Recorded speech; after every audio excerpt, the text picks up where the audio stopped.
චුට්ටක් තියෙන එකක් ගොඩක් කරලා රස කෑමක් හදන්න යන්නේ. මෙන්න මේ වගේ හොඳට ඉඩ තියෙන මොකක් හරි භාජනයක් ගන්නකෝ. ඉතින් මං වගේ ඕනවට වඩා හිතන්න ගිහිල්ලා මොලේ පාවිච්චි නොවන තැනට වැඩ කරලා මේ වගේ මැටි භාජනයක් ගන්න එපා. තියෙනවා නම් නෝන් ස්ටික් එකක් ගන්න. ඒක වැඩිය මේකට හොඳයි. නෝන් ස්ටික් එකක් ගත්තාම ලේසි.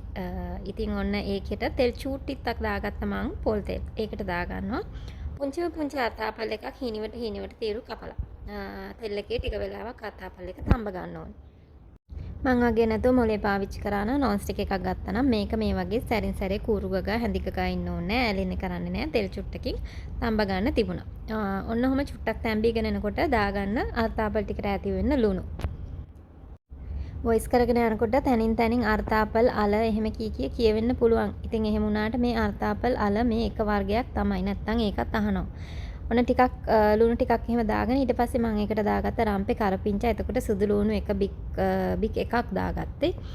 බී ලුණුත් ගෙඩි කාලක් විතර වගේ ඔය තක්කාලි චූට්ටක් එහෙම තව දාගන්නවා මේකට මම උඹලකඩ ටිකක්. උඹලකඩ කන්න නැත්නම් ඉතින් නොදා හදාගන්න පුළුවන්. උඹලකඩ දාන්නේ රස වෙන්න. වෙජිටේරියන් කෙනෙක් නම් උඹලකට දාන එක අතාරින්න. දාලා මෙන්න මේ වගේ තව ටිකක් හොඳට කලවම් කරලා දැන් මේ පේනවනේ චූටක් අඩිය අල්ලලා තියෙන. ඉතින් මම තෙලුත් ඇබිත්තක් දාගන්න උයන්නේ. තෙල් ටිකක් වැඩිපුර දැම්මා නම් ඉතින් මේක වෙන්නේ නැහැ. නෝන් ස්ටික් එකක් ගත්තා නම් මේක වෙන්නේත් නැහැ. මෙහෙම කලවම් කරලා පියනකින් වහලා මේ අල ටික ඉතින් හොඳට තඹ ගන්න ඕනි. මේක වතුර චුට්ටක් මුලින්ම දැම්මා නම් තැම්බෙනවා. ඒ වුණාට වතුර දැම්මහම මේක පොඩ්ඩක් තෙල් වලින් හදලා වගේ නෙමෙයි නිකන් තැම්බිලා වගේ අල එක පොඩ්ඩක් බෙරි වෙලා වගේ එනවා.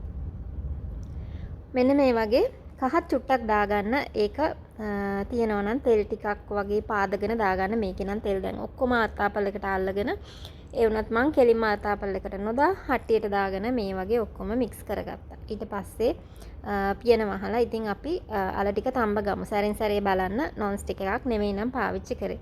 මෙන්න මෙහෙම බලලා දැන් නම් මේකේ තෙල් ගතියත් හිඳිලා එතකොට මොයිස්ට් ගතියත් ගිහිල්ලා පොඩ්ඩක් ඩ්‍රයි වෙන්න වගේ එන්නේ. එහෙම හිතෙනවා නම් ඔයා දැම්මෙත් මං වගේ තෙල් පොඩ්ඩක් නම් වතුර චූට්ටක් එකතු කරගන්න. මාත් වතුර තේ හැඳි එකහමාරක් දෙකක් විතර වගේ මේකට එකතු කරගත්තා. මට අවශ්‍ය ගානටම අතාපල් ටික තැම්බෙනකන්. දැන් මෙන්න මේ වගේ බැලුවම තැම්බිලා නැති නිසා තමයි මම වතුර ටිකක් එකතු කරගත්තේ.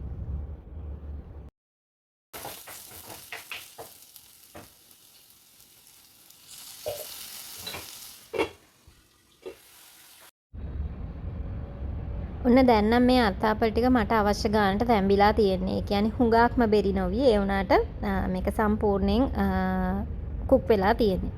මෙන්න මේ ගානට ආවහම මම මේකට දාගන්නවා පුරවලා තේ හැන්දක් කෑලි මිරිස්. මේව මම ගෙදර හදාගන්නේ සීඩ්ස් අයින් කරලා ලස්සනට දාගන්නේ. ඉතින් ටිකක් වැඩිපුර දාගන්න පුළුවන්. ඔයාගේ රස අනුව දාගන්න. කෑලි මිරිස් කන්න නැත්නම් අවු මිරිස් දාගන්න. කෑලි මිරිස් දැම්මහම ලස්සනයි. ඊට පස්සේ මේකට දාගන්න ඕනි පොඩිවට කපාගත්ත මෙන්න මේ කංකුන් ටික. මේ කංකුන් ටික ඇති වෙන්න තිබ්බේ නැහැ. මේක අපේ මිදුලෙන් කඩාගත් එකක්. ඉතින් කංකුන් ටිකේ මදි පාඩුවට තමයි මම මෙන්න මේ විදිහට මේකත් දාලා හදාගත්තේ. කංකුන් ටික කොළ පාටට ගන්න විදිහ මම පෙන්නන්නම්. ඒකයි මම ඉඩ තියෙන භාජනයක් ගන්න කියලා කිව්වේ. එතකොට මේක දැන් කංකුන් ටික දාගත්තාම ගින්දර උඩරිම දාගන්න ලිපේ.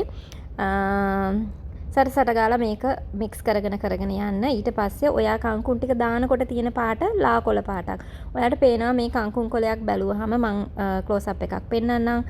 කංකුන් කොළයක් බැලුවාම මේක නිකන් පෙඟිලා වගේ කොලේ තද කොළ පාටක් වෙලා තියෙනවා. ඉන්න මම ඒක පෙන්නන්නම්. කොහොමත් තප්පර 30ක් වගේ තමයි යන්නේ. ඊට පස්සේ ලිප ඕෆ් කරන්න ඕනි.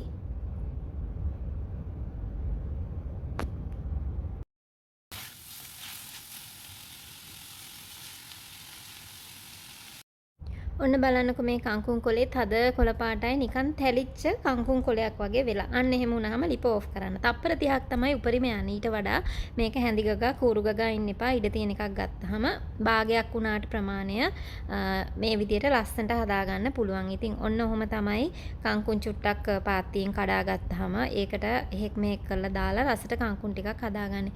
මෙන්න මෙහෙම තමයි ඉතින් පෙනුම තිබුණේ. ඔන්න කංකුන්ම ඕනේ නැහැ. මේක ඔයාට ඔය රොකට් කොළ වගේ වගෙනුත් හදාගන්න පුළුවන් රසට. තැන්ක් යූ ඉතින් බලාගෙන හිටියට. ඔන්න මේක නම් ලේසි රෙසිපි එකක්. එහෙමනම් හදලා බලලා මටත් රසෙම කොහොමද කියලා කියන්න.